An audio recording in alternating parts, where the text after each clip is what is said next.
Hello and welcome to episode 7 of the Digital Discipleship Podcast. I'm Henry and I'm so grateful to host you and to have you step over into my brain. I often tell people who ask me how I came up with ideas or what I was thinking about when I did a certain thing. I tell them somewhat jokingly but serious, like, listen, my brain is a dangerous place to be, man. You'll mess around and get lost and twisted up in there. Well, listen, you in it. Y'all are in it as you're listening to the Digital Discipleship Podcast. You get a chance to just be with me as I dump and share so many different things that have just been rattling in my brain for years and for decades. And now I get to share it so that leaders all over the world and all across the country can be blessed by it. And so today we're getting ready to hop into another episode. We're in the theme of help this month. Because we're really talking about, man, just being honest about the fact in the areas where I really need some help as a leader. And so today we're talking about help. Our live stream is bad. So let's just go ahead and be honest. Let's go ahead and deal with the elephant in the room. A lot of us have live streams that scream, we just had to figure this out. Like, come on, let's just be honest. A lot of our live streams, we were not focused on it. We were not thinking about it. We didn't have the teams or the staff to run it. A bunch of churches didn't have people who were in that younger generation who was all into technology. And so, listen, we just had to get this thing figured out. And so a bunch of us have live streams that say, you know what? I had to get this figured out. Look, ain't no shame in that. That was the truth for our church. We weren't into live streaming really at all prior to the pandemic. And then when churches got shut down, we had to figure something out quickly. And thankfully, we were able to do that. And so we're just being honest today, man. Today is honesty hour. Like, no need to be embarrassed, to be ashamed. Sometimes our live streams can struggle, right? Because we're just trying to create a side option, because really what we want is people to come to church. And what's challenging us now is that we're realizing that some of them not coming back. Some of the people are not coming back to church as we knew it. And so we've got to figure out, do we just punt and give up on those people? Or do we turn our live stream into a viable option where we can do it? Well, I know one of the barriers two of the barriers that most churches face is not having the team or the personnel who can do it and do it well. And then number 2, not having the budget to spend all these thousands and thousands of dollars on this live stream. Well, here's what I'm going to tell you. You don't have to spend thousands of dollars to get a decent live stream. So I'm going to help you out, and I'm just going to give you some ideas. I'm going to give you 10 ideas to improve your live stream. Some of them will be practical. Some of them will be things around your live stream. But I'm going to help you out with that. All right. So for those of you who are new to the Digital Discipleship Podcast or new to me, my name is Henry Talbert. I'm the founder of Simple Systems Consulting, and I like to think of myself as a systems architect. I help organizations build the systems that they need to grow, whether that's grow spiritually, numerically, or financially. I build the systems to help you grow. Within the blueprint for our company, a part of what we have and a part of how we approach it is that we believe that there are 10 systems that a healthy church needs to have. And so we work with churches and organizations to help them build those 10 systems. And so that's who I am. That's who we are. And if you want to get to know us more, you can always go and click through our website, simplesystems.cc, or you can just click the link in the bio or in the bottom of this description to plug in and get a discovery call where we can get to know each other and I can hear about what the Lord is doing through you and your organization. All right. So today we're going to be talking about this live stream thing. Well, let me give you a couple of stats. Let me give you a couple of details real quick to help you. Right. And so let's look at, why do we need to shift and really be concerned about this digital focus? Well, the big thing is that the landscape is changing, right? Really. So let's look at this. In 2015, $2.2 billion worth of tithing donations were made online. Oh my goodness. I got this data from DAcast, which is a platform that does live streaming and things of that nature. But I'm sharing it with you. So look at this. They said $2.2 billion worth of tithing donations were made in 2015. Like, that's a lot. And that's pre-pandemic. I can almost guarantee you those numbers are way higher right now, right? So it's showing you why We need to lean into digital because other people, that's where regular people are. Life Church, which is, they've been on the front end of technology. They're actually in the metaverse right now. Like I saw an article this week where they had service in the metaverse and they had to open up a second service because the metaverse was full of people. Like, hear me what I'm saying. When I say metaverse, I'm talking about virtual reality, people wearing headsets, earphones on a computer with their little avatar man who's walking into a digital plate. Like, that's where they are. But look at this. They streamed to 4.7 million people the first week COVID went live. People ran to digital. And they were one of the best to do it, and so they were positioned well. Look at this. 33% of parishioners report that they found their current church online. See, we've got to have a digital focus because a lot of our people find us online before they ever come visit us in person. And so you want to embrace that. You want to lean into that and be aware that that's what people are doing, so that you have your presence. What you do online needs to reflect really who you are in person. All right. Champion Center online donations increased. This is one church by 70% when they began live streaming. Like, think about that. Like, their online donations increased by 70%. And we talk about this. We've talked about this in so many other blogs. You need to have at least 4 ways that people can give, and 2 to 3 of those need to be digital, whether it's text giving, online giving, PayPal, Cash App, Venmo, all those different things, because everybody uses something different. And if you're not using the platform that they use, then you might be missing an opportunity. Last one, 47% of people do not abandon in-person service for alternatives. So that's helpful. You know, some people aren't going to come. Look at this one stat though. 44% of people report they'd rather worship and pray in private. This is the bottom line, is that digital things are a real option. People now have the option to go to school online. They now have the option to work from home online. You best believe there are going to be people who are exploring the option of going to church online. And we've got to wrestle with that. You know, I'm a traditionalist in a lot of ways. And so a part of me really wants to be angry at this option of doing church online because I don't think you could do church that way. But I'm telling you, man, it is a real possibility. It is a real thing that people are wrestling through. And it's something that we've got to figure out. We've got to figure out how we're going to respond to it and how we're going to deal with it. And so that's why I'm going to give you 10 ideas to help you improve your live stream. And these are going to be, I hope, really, really, really practical, nothing too deep, but something really practical to help you take some real next steps. All right. And so before we do that, let me give you this real quick. Here's the opportunity you have. Number one, you can remind your church of the big idea of Scripture. You know, equipping people to go out and to reach other people. That's the big idea of Scripture, is making disciples of all nations. You know, a disciple being made and then becoming a disciple maker. That's a big idea. And so if you leverage technology correctly, that becomes another way that your congregation can be a part of the work that the Lord is doing, that you can draw them into it and say, hey, look, you can be a part of this too.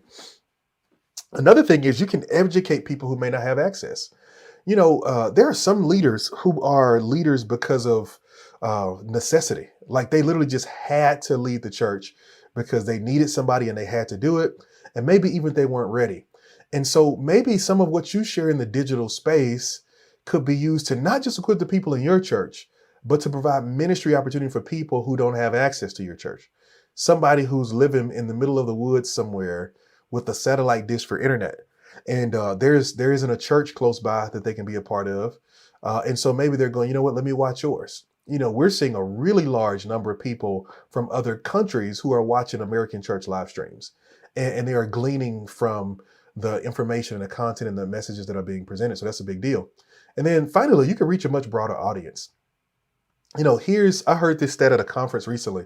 They said that your real potential is, well, however many people you're seeing in person, your goal for the online space should be 4 times that, to see 4 times as many people, because that's the number of people that are out there just kind of floating and who the average are reaching when it comes to the gospel.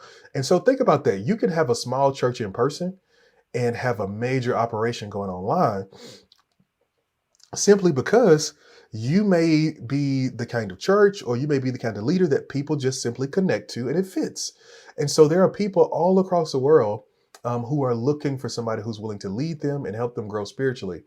And you could be that person. And so I think it's worth exploring how you step into that. All right. So now let's look at these 10 ideas. Like I said, they're going to be insanely practical, but I think it's going to be a really beneficial thing for you. All right. So idea number one is to upgrade your lighting. Can I tell you that a good camera with bad lighting becomes a bad camera? Most people don't know this. I didn't know this at first, but you can have a really great camera, but if the lens of a camera literally works by being exposing certain parts of that camera to light. And the more light that it sees, the more detail it can pull out and it can interpret what it's looking at. And so when you don't have good lighting for the camera, then the camera really, really struggles. And so I would encourage you to think about upgrading your lighting, right? So I'll give you something really practical that we did. When I came on staff and I came on as lead pastor of our current church, our stage had all around it this amber lighting, right? We had light bulbs, but they were all that amber color, almost like that warm, almost like a yellowish orange kind of color. And so that amber lighting made our footage and our video look really, really grainy. And so I had our maintenance guy replace all of our amber lighting with daylight, with really, really bright white light. And when he did that, it made a tremendous difference. And we didn't go with all the par cans and the big fancy lights that you see people get. We just upgraded the lighting right there in front of the stage. And man, it made a huge difference because we've got recessed lighting, track lighting, all those things. And we just put daylight bulbs in there. It made a huge difference. And so if you just want your picture, you want to upgrade the quality of your picture a bit, start with just upgrading your lighting. Change out the light bulbs. If you need to explore bringing in some extra light, then do that. Explore that, walk through that, go through that, whatever it needs to be done. But upgrade your lighting because your lighting can make a huge, huge, huge difference in the presentation of your church. All right. Number 2, revisit your audio setup. OMG. We're going to sit right here for a second, right?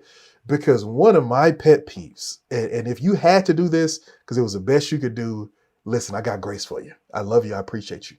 But I'm telling you this truth because I love you and I appreciate you.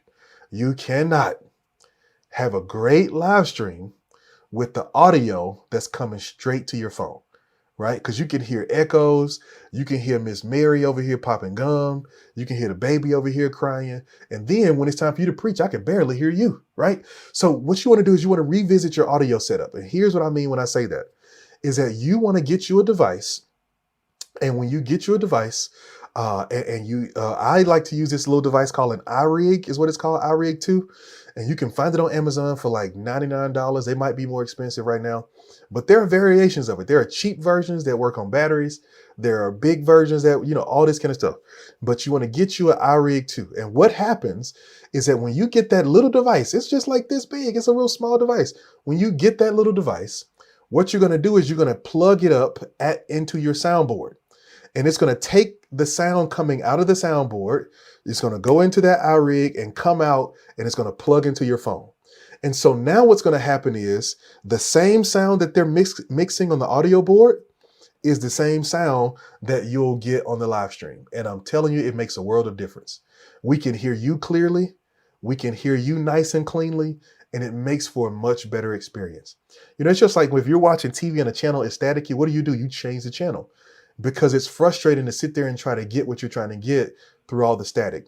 Well, you need to revisit your audio setup so that people can at least get clear audio, right? Really, if you can give people a clear picture and clear audio, man, you have done an amazing job of just taking it to the next level. And so you want to revisit your audio setup. I'm going to put in the comments of this video some links to some of the products that I'm talking about. So you can just click them and it'll take you straight to Amazon and go and get it.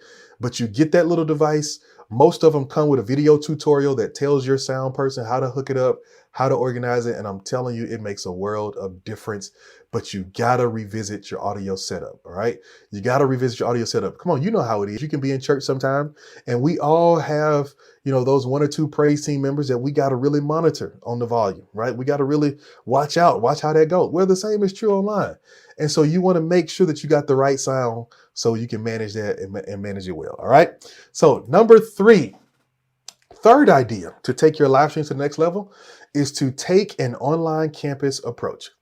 take an online campus approach. This is something I'm actually working on right now in our church. See, in our context, most of our congregation is back in person and has been for quite a while. And so we didn't go as aggressively into focusing in on just making sure we had to have all this online stuff straight. We had a stream set up, but we're shifting to this, right? Service says we're going to have church, and through this camera, we're going to let you watch us have church. And online campus says that we are inviting you to come in and be a part of our church through another version of what we do in person. And so what we're saying is, what we're thinking about is that everything we do in person, we figure out how we come over to the other side and do it online. And so to take the online campus approach, one of the primary things that you need is that you need to designate a person who's going to be responsible for the online campus. And this can be really, really simple.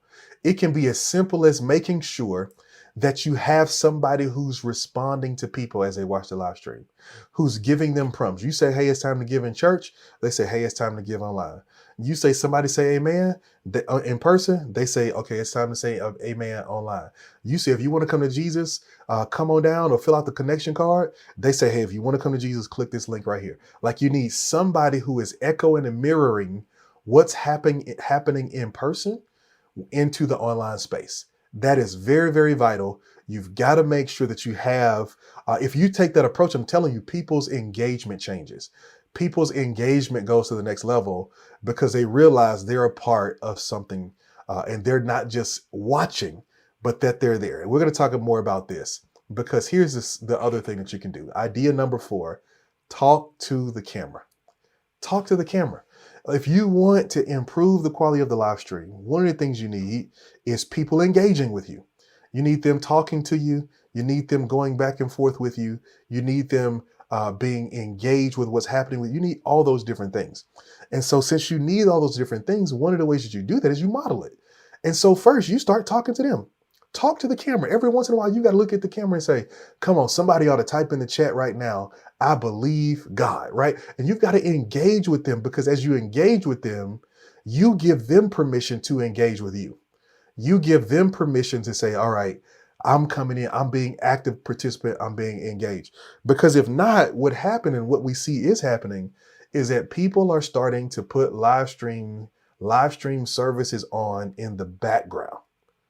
They're starting to put them in the background. And what I mean by the background is that they're putting on the online service while they're cooking breakfast or while they're doing something different. They're almost treating it like podcasts now. And so one of the ways you want to push through that is you want to invite them to engage. You want to invite them to respond. You want to invite them to talk to you and to talk with you. All right. Number 5. Offer a live prayer option. Oh man, this is really good. So we're getting ready. One of the things that we're doing is that I want us to be in a position where we can own all of the content that we create, right? And I want you to know this, that you do not own social media. Some of us already know this. If you've ever had your account shut down or somebody try to hack your account or something like that, you learn really quickly that you don't own that stuff. If out of the kindness of their heart, they don't decide to give you your account back, then you just lost it and it's gone. End of story. Nothing else to talk about. And so one of the things that we want to do, we want to own our account. So what we're doing is we're shifting to a platform, and I believe we're going to use Life Church's platform online for online streaming. And what we're going to do is we're going to put that on our website. So now we can live stream and push as many people as we can to come to our website where we can engage with them better, collect their information. And so the good thing about using the platform that we're moving to is that is the church online platform is that it gives us the option to offer live prayer in the chat. And so what it does is right on the bottom, it'll put a button at the bottom of our live stream that says need prayer. People click that button and it takes them into a chat room where they can talk back and forth with somebody who's sitting there ready to pray with them. And that option is super, super powerful. It's a super, super practical and useful tool that people can use to really, really make a difference. The other thing that you could do is that you could offer a live virtual prayer room. And this is one of the trainings that's included in our coaching program. But we offer you a live virtual training on this so that you can basically set up a live video call so that people can pray face to face with somebody at the end of the message. And it's a really, really cool thing. If people really engage in it, people really connect with it. It's just a really, really powerful thing that we use that helps us make a huge difference in the lives of other people. All right. Let's keep going.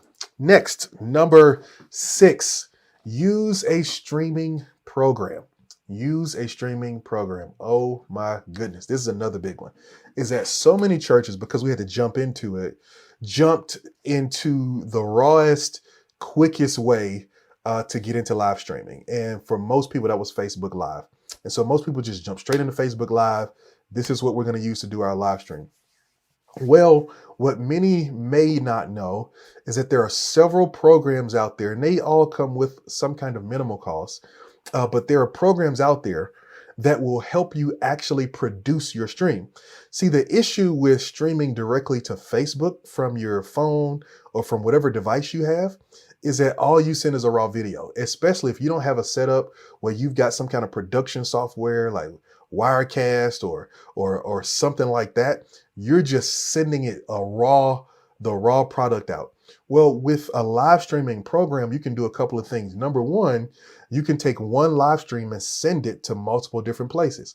So at one time, you can be recording the stream, doing the live stream.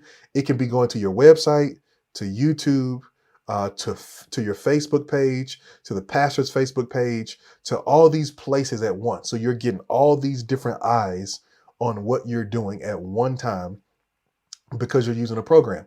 Another thing that a live streaming program will help you do, depending on the one that you choose, is that you can actually have a really nice production that doesn't cost you a whole lot of money. You can have a multi-camera setup that doesn't cost you a lot of money. When we first jumped into the live streaming game, we used this program called Switcher Studio. And we love Switcher Studio because with Switcher Studio, it uses an iPad as your production software or as your production hub. And then it uses iPhones as your cameras, iPhones or iPads as your cameras. And so basically we position 2 iPhones around the church or up toward the stage. And from the back of the room, right next to the soundboard, somebody can control and switch back and forth between those scriptures. You can also create lower thirds where your name comes up at the bottom, where you can bring your text and your title up. You can put scriptures there. I mean, it gives you all kinds of unlimited potential, and people will think it's really, really fancy, but it's a program that only costs you maybe $30 a month. And it's just one person sitting back there with an iPad.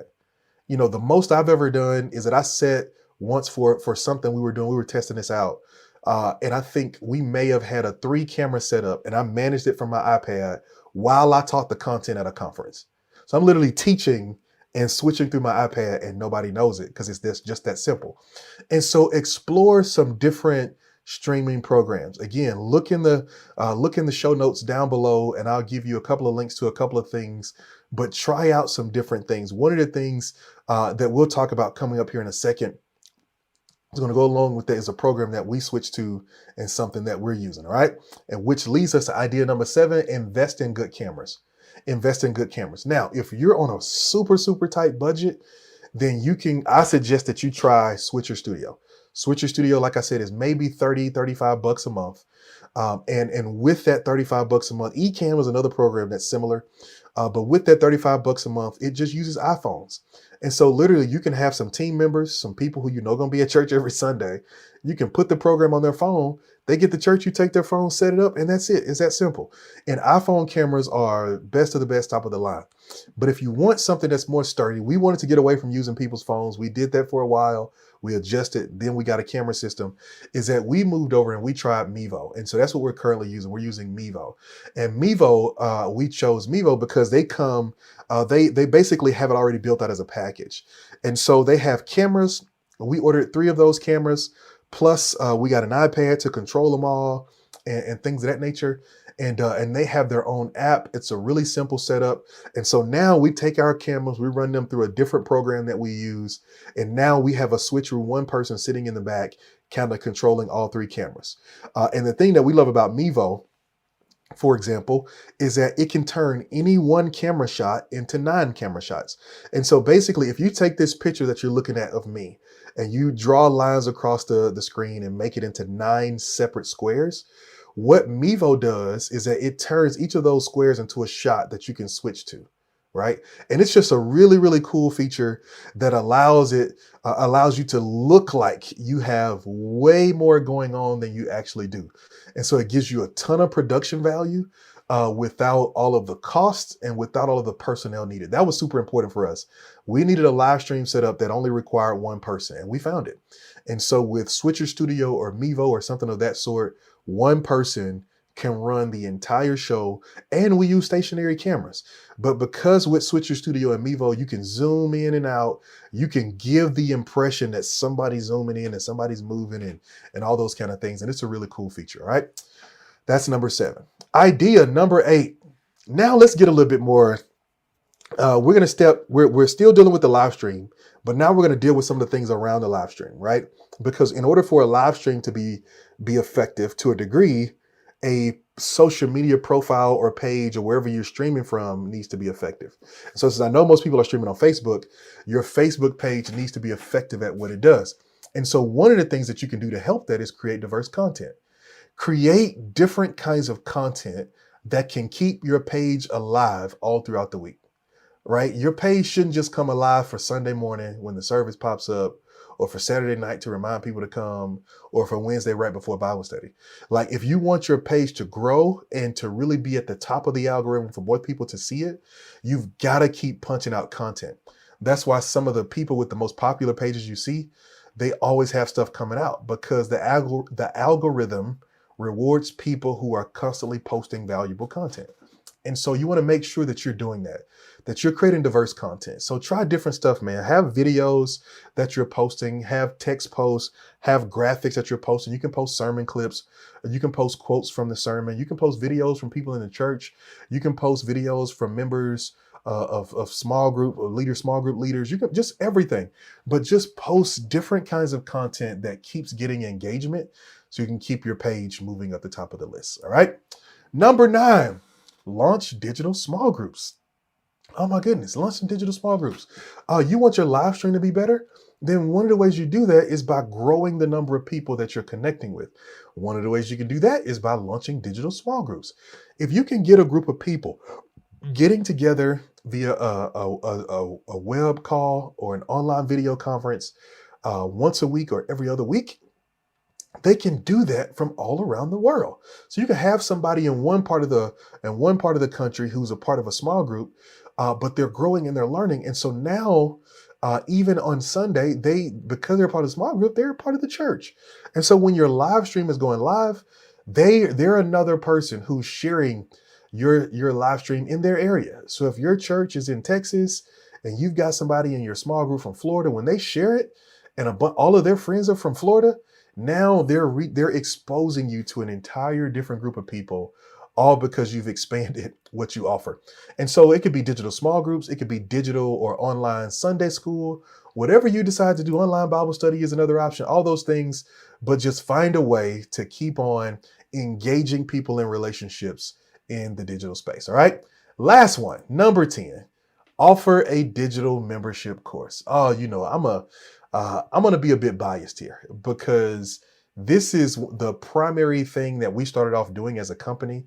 And when I tell you it has blessed so many churches and so many different people, we've got to be creeping up on helping churches bring 5,000 people into our online systems. And so I'm just telling you, man, having an online digital membership course makes all the difference because it gives people online the same experience as it is given the people in person. They can't necessarily come and take an online membership class, but they can become a functional member of the church by coming through a digital process. And let me tell you, I am starting to believe more and more that this is possible. I'm telling you I am. I'm believing more and more this is possible. Because see, when you do this, when you think about stuff like this, you can't think about change just from the lens of where you currently sit. right? I can't think about digital ministry only from the lens of people who could be in church and decided not to come. That's one part of it. And that part is concerning to me. The other part I had to think about was during the pandemic in that season. So this is where my audio cut off, but I'm recording this audio to finish out this thought. And the thought is this, is that there are people outside of your church that you can connect with in the digital space that you'll never reach in the physical space. And so many leaders miss this. We miss out on the fact that many of the people that we reach in the digital space, we could not have reached otherwise. They live in a different location, they're in a different place, and we could not have reached them. And so what we have to realize is the opportunity that sits in front of us when we think about digital ministry through this lens. Because digital members, think about this, as you disciple people digitally, number one, discipling them is the goal. But when you disciple them, online disciples can give. Online disciples can help spread the message of the gospel. Online disciples can be in community through digital small groups. Online disciples can serve in different ways. As you think up and dream up what that looks like, you have an opportunity to expand the kingdom if you could have the vision that is large enough to think globally. And so that's why we invite you to join us on a discovery call. I'll have a call with you, see where your vision is, see what you feel like the Lord is doing in you and in your church. And if we can come alongside you and help you, we'll do that. If we can't, we'll point you in the right direction. But the big thing to really understand is this, is that the digital space gives us a phenomenal opportunity to see the kingdom go forward and to see things change for the better. But we only get there if we're willing to dream and to think outside of the box and see what God is doing. Until next time, keep the gears turning.